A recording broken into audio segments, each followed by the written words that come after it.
Welcome to our regular post-council meeting news conference, where we look back at the discussion and the votes taken at the council meeting on Tuesday, June 8th. As always, we are led through this discussion by Mike Warren of WDLB. I'm the City Administrator, Steve Barg, by the way, but at this moment I turn it over to Mike. Take it away. All right, thanks, Steve. It was not an overly active agenda. I guess we're, I don't know, in sort of a, I don't want to say quiet time for the city. There's still a lot going on, but I guess the big takeaway, or one of the big takeaways from the meeting, for me anyway, was the annual CIP, Capital Improvement Program, which the council, approved? Maybe take us through the discussion, the CIP itself, maybe a little bit about what it is and what happened on Tuesday night.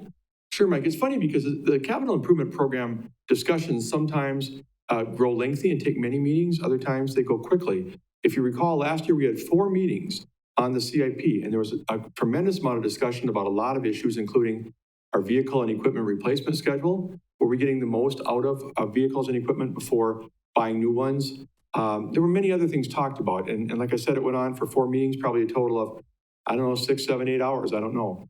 But this time we had 2 meetings in May, and they kind of pulled together where they wanted to be. It was the final wrap up and the signed, sealed, and delivered, for lack of a better term. But there was one issue that came up that was different. And UWSP, the Marshfield campus here, Brian Panzer had reported that there might be a problem with their 200-ton chiller. Boy, 200 ton, that's obviously a big unit. It cools the entire west half of the campus. And they had put it in for replacement in 2024, but they'd indicated that there were some issues that they were working through in terms of maintenance. Well, I got a call from Brian the week before the council meeting in which he said, look, we've been, had it looked at for maintenance by somebody who's an expert, and they really don't believe that we're going to be able to make it to 2024. In fact, we'll probably be lucky to make it to 2022 with this unit functioning properly. So he was asking that we consider moving it up from 2024 to 2022. So what I put in front of the council, Mike, was a 2-part thing. The first part, as they blessed it and sent it on for final approval on May 25th, with the chiller in for 2024, that was plan A. Plan B had the chiller moved up to 2022. Now, we would have preferred not to do this because we had orchestrated this so that every year had exactly the right amount of borrowing that we wanted for the total of $17 million over 5 years. And by doing this, we kind of threw that out of whack. So the Public Works Director, Dan Kinect, and I talked about options. Do we want to then, for those years, 2022 and 2024, do we want to cut other expenses or move them from 22 to 24? Do we want to reduce mill and overlay work in 1 year and add it, make it greater in another year? We kind of thought we'd just bring to the council, hey, look, it still adds up to $17 million over 5 years. We just took a pressing mechanical need and moved it up 2 years. Would you be okay with that? And the council said that they would. Okay. And when you use the term, or the number 17 million, that's just a portion of the overall CIP, right? That's just the portion that the city will borrow for? True, that's correct, and that's a good distinction. We also use grant monies, fund balance, donations, room tax revenues, all sorts of other monies to finance some of our capital projects. But the thing that gets the most attention from the council, and rightfully so, are the monies that we intend to borrow. We've talked a lot lately about our debt load. We've talked about our credit rating. I'm not saying that they don't critique the projects that are being funded through other means, but it's a little bit less problematic in their minds if they're talking about something that's being funded by donations or grants, for example, than if it's being funded by long-term borrowing. So that's an important point. I should also point out again, I think we've said this in the past on CIP, this is a 5-year blueprint, okay? The budget is a real formal document that in order to modify, we need to do budget resolutions and things like that. If you look at your 5-year plan here, if you get this online or you see it, you say, okay, it looks like they're going to be redoing my street in 2024. Don't necessarily count on it. It may be moved up a year, it may be moved back a year when we get into 2022 based upon conditions, based upon priorities, the same way that you have priorities in your personal life that move bigger expenses up and down. But it's a good way to tell what we intend to do over the next 5 years and how we plan to pay for it. And that's basically what the CIP is, right? It's a program or a plan for major capital improvements. It is. It's a blueprint of what we expect to do, how we intend to pay for it. And priorities, laying out what the priorities are. And sometimes you can point to this. Take East 17th Street by the fairgrounds. That street has been on the plan for a long time. I've been here for 10 years. It's been on the plan for most of that 10 years. So sometimes priorities jump in and something becomes more important than something else, and we back it up and we back it up. And we don't do that to irritate people. We do that because we have to make sure that with the dollars we have, we're doing whatever looks to be the highest priority project. And about, almost 1/3, as I add up the numbers, a little over 10 million over 5 years is for streets. A big portion of this is for streets, asphalt paving and that sort of thing. I mean, that's a big chunk of what this plan or program is all about. It really is, Mike. And the other things that go along with that are lesser, but sometimes large, and that's building and facility maintenance. Our roofing projects and heating and electrical work on our buildings, things that you need to do to keep up the structures that we have today. And then we have some minor things. I think that a couple of years ago, we expanded the definition to go beyond what people would normally consider capital projects to include things that have $10,000 or more cost and 5 or more years of useful life. That's where you start seeing things like technology projects and other things. But for the most part, we try to fund those types of things when we can, apart from borrowing. And it looks like you try to do maybe a vehicle or two a year, $650 a year for 5 years to add up to $3.2 million. And Yeah, that's is that like what, police squads, ambulances, things like that? Yep. Police and fire vehicles mainly. And some of them are, not as expensive. Others are very expensive. We get into the realm of the engines for the fire department. Those are very expensive pieces of equipment. But yeah, we finance them as part of the same plan with borrowing because they are major pieces of equipment. They may as well be streets. They're that level of capital expense. Yeah. Okay. Anything else on that? No, I felt good about the year. I think the reason that the council was so accepting of the plan, Mike, was because we're borrowing $2.5 million less than we planned to borrow last year over the 5 years. And that really is in response to the fact that we're trying to manage our debt load more tightly. We've had some financial concerns that you've covered in the past couple of years. Right. So we're trying to reflect that. Okay. All right. Also under the consent agenda, it looks like the council signed off on, we've been talking about this for, I don't know, maybe a month now or so, but this idea of a city subdivision. So with the council's approval of, I think, some minutes from somewhere, I'm not exactly sure what, but is that moving forward? Where is this idea of a new subdivision at right now? Yeah, sure, Mike. What the council approved on Tuesday night was the Board of Public Works minutes and the action item under that, which is to approve the plans and authorize soliciting bids for the project. So, where you've heard a lot about the city subdivision in the past 5 weeks or so, you may not hear as much for the next 3 or 4 weeks. The next big thing, so to speak, will be when the bids are opened. And then on July 6th, I believe, they'll be brought to the Board of Public Works. And hopefully they'll be good. Hopefully we'll get a lot of bidders and the low bid will be a real competitive bid so that we can move forward. If it turns out that the bid is 40% over expectations, you can expect the council to hit the pause button and say, well, what do we do now? Because that will take us out of the model of the financial plan that we had. But what's happened so far, just to recap for people who maybe haven't been following, the city is looking at a new subdivision that we would get off the ground over in the area of West 5th Street and Birch Avenue on the south side there. And it would be 23 single-family lots. And we've been chastised even sometimes, I guess I'll use that word, for not doing more to encourage and promote more single-family development. So it's good for that. And Josh Miller, our Development Services Director, has done a wonderful job of moving this through the process.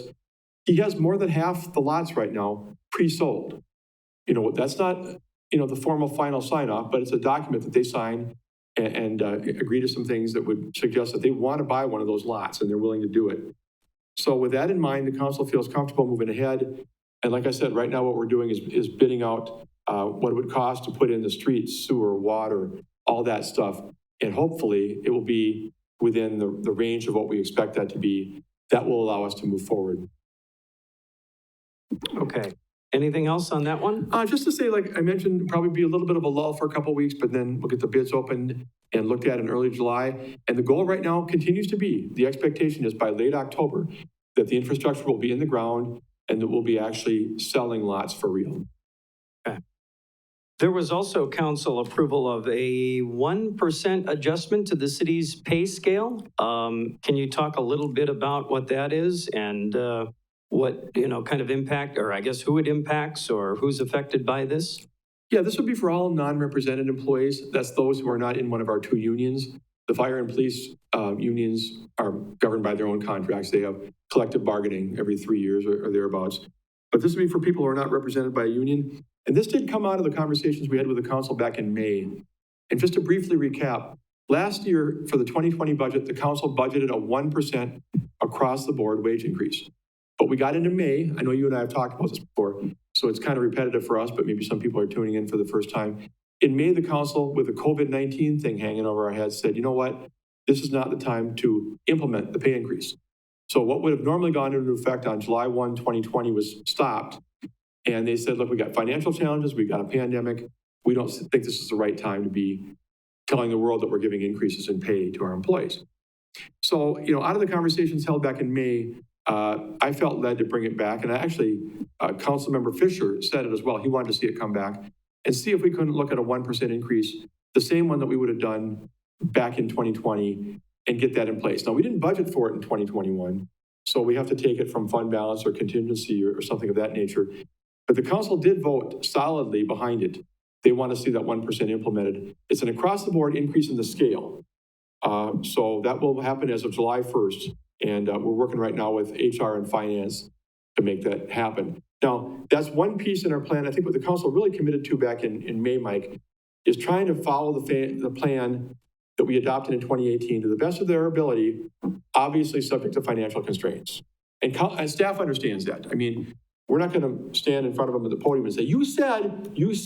I mean, if it turns out that everything goes bad in finances and we're going the wrong direction and we're bleeding money, so to speak, yeah, the world changes. But apart from financial constraints, the council seems to have adopted the idea that we are going to follow this plan to the best of our ability, rather than to wake up in 23 or 24, a couple of years down the road saying, look, we need to find a new consultant and we need to do a new plan. Nobody really wants to be there. So I commend the council. I commend them on their financial prudency, but I commend them on their willingness to do this for our staff. So it goes into effect on July 1. Correct. And it looks like the impact is 75,000. I suppose we times that by 2, that would be a full year's impact starting in 2022? Yeah, correct. And again, just to note, it's 75,000 for the second half of the year for everyone who gets this raised. It's about a $60,000 impact on the general fund.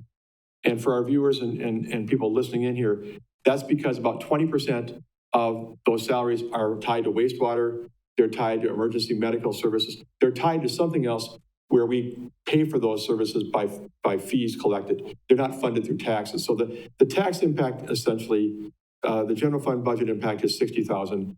The other 15,000 are covered by other funds that are paid for by users. Okay, and when you said it's 1% of the, would you say scale or? The scale. I mean, you're not looking at individual salaries? Well, it does affect individual salaries, but what we do is we adjust the scale. So if you're in a job that you make $20 an hour to start, and your top is $30 an hour, let's say, just to be real simplistic, what we're going to do is take that $20 to $30 range and shift it up 1%. And then, of course, we'll match you up to make sure that you fit in where you belong on that new scale. But we want people to understand we're not just bumping you up and leaving the scale at 20 to 30. We're actually adjusting the scale so that the scale is keeping up with inflation or keeping up with costs in general. Okay. All right. It looks like there were a couple of, somewhat unusual, interesting, out of the ordinary, I guess, zoning issues that came up before the council on Tuesday. Do I have that right? And one that didn't pass.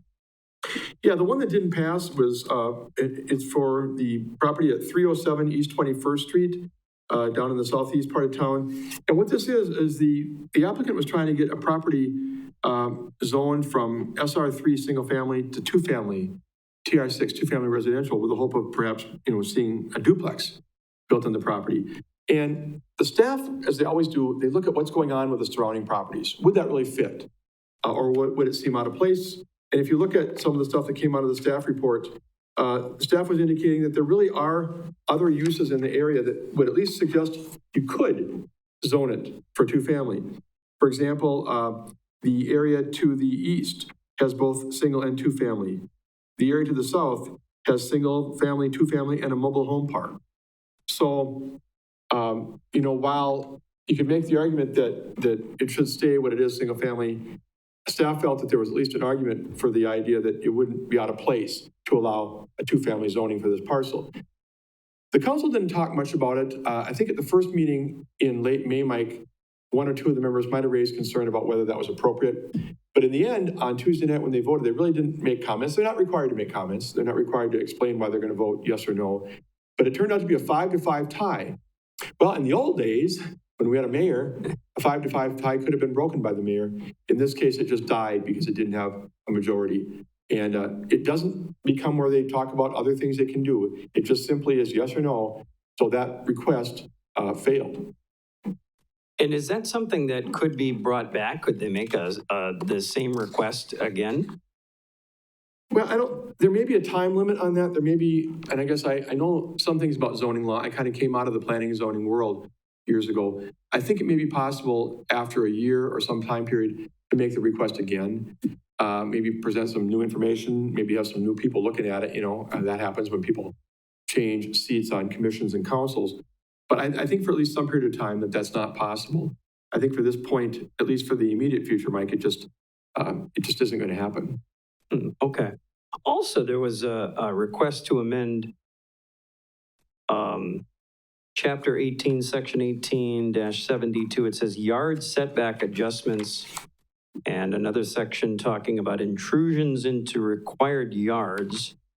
And this has something to do with allowing, it says skywalks as permitted intrusion into a required yard. This is kind of interesting, and it has to do with the Marshfield Clinic campus, as I understand it.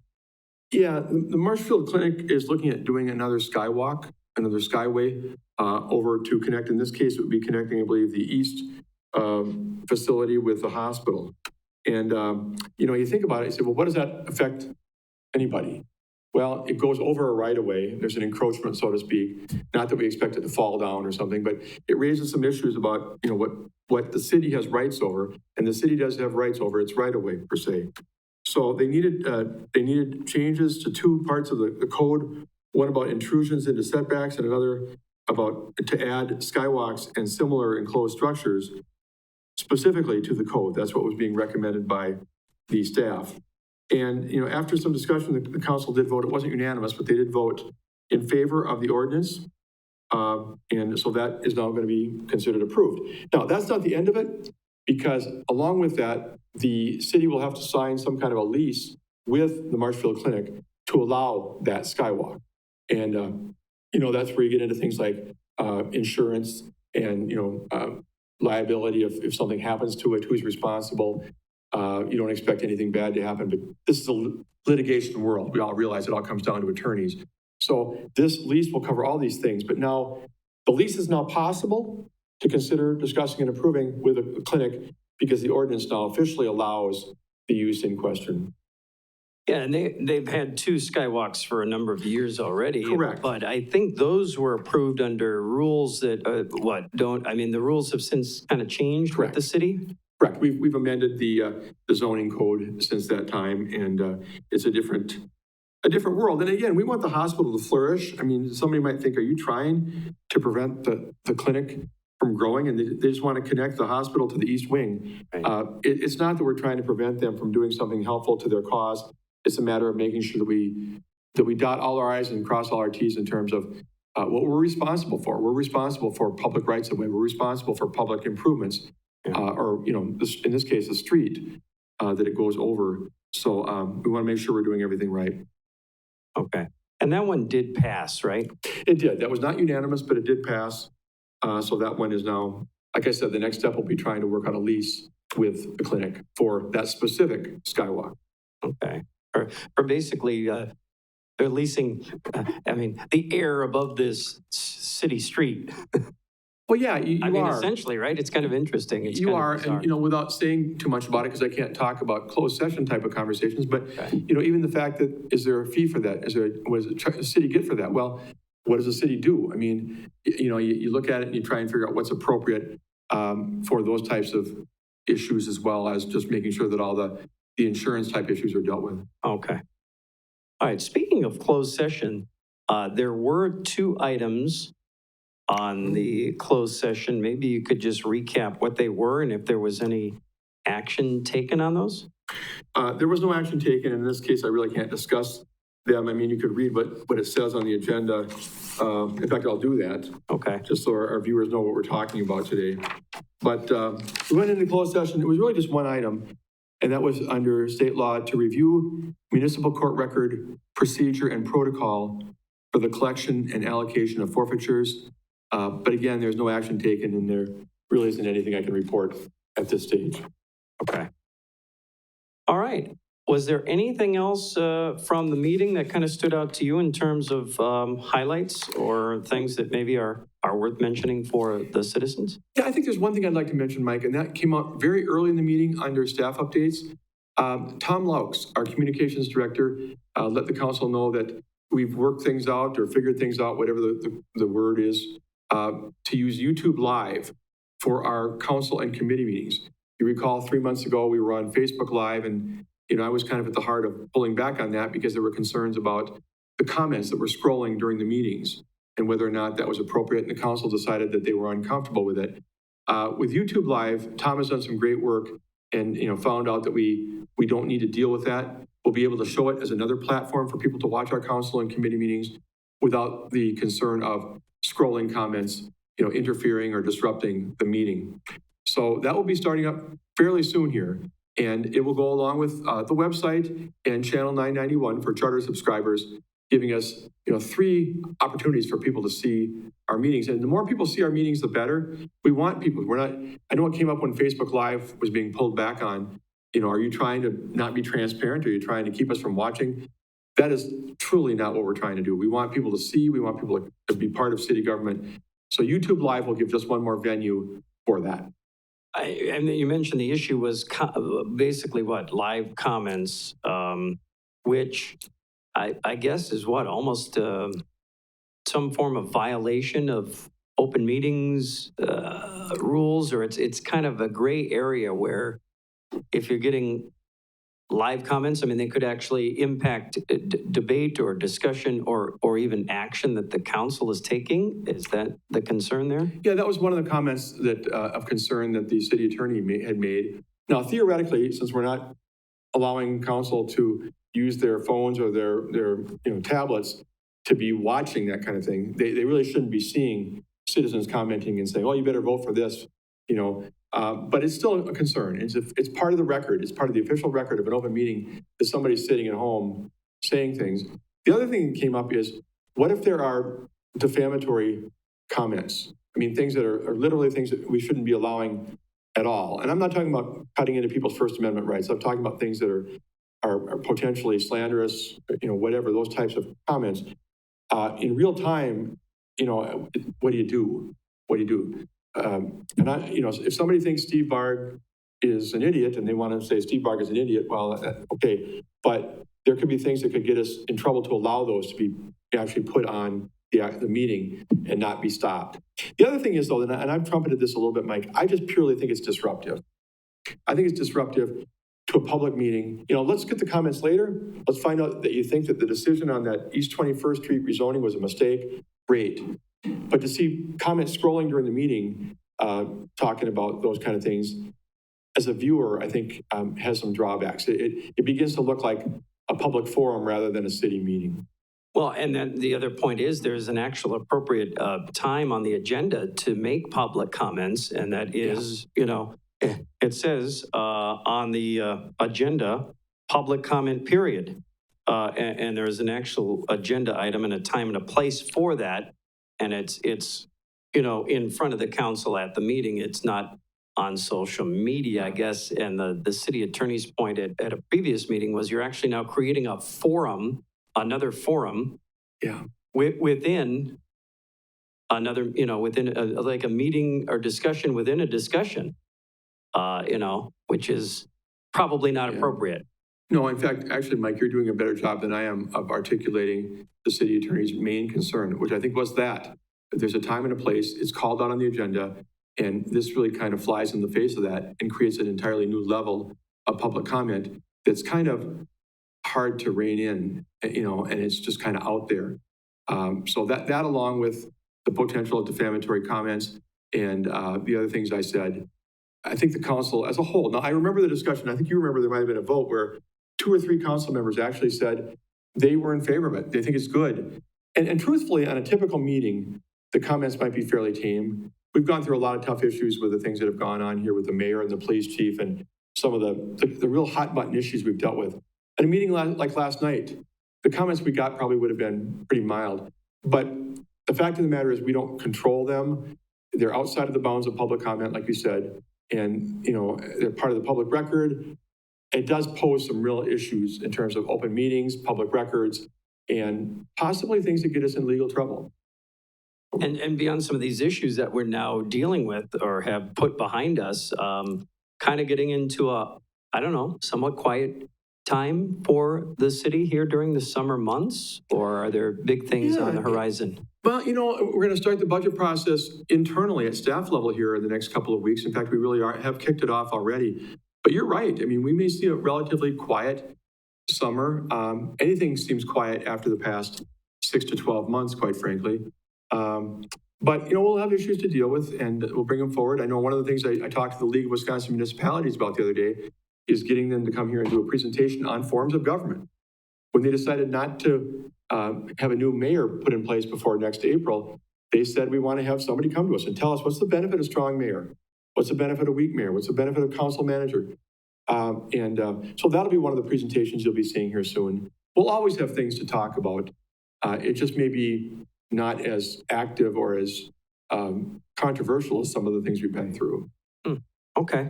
All right. Well, that's all I had. Was there anything else from the meeting that you thought would be worth highlighting? I don't think so, Mike. Okay. I don't think so. And with that in mind, that concludes another episode, if you will, of the post-council news conference. Again, for the meeting held on Tuesday, June 8th. I want to thank Mike Warren again from WDLB. And on behalf of Mike, this is Steve Barg, City Administrator, saying thank you for watching.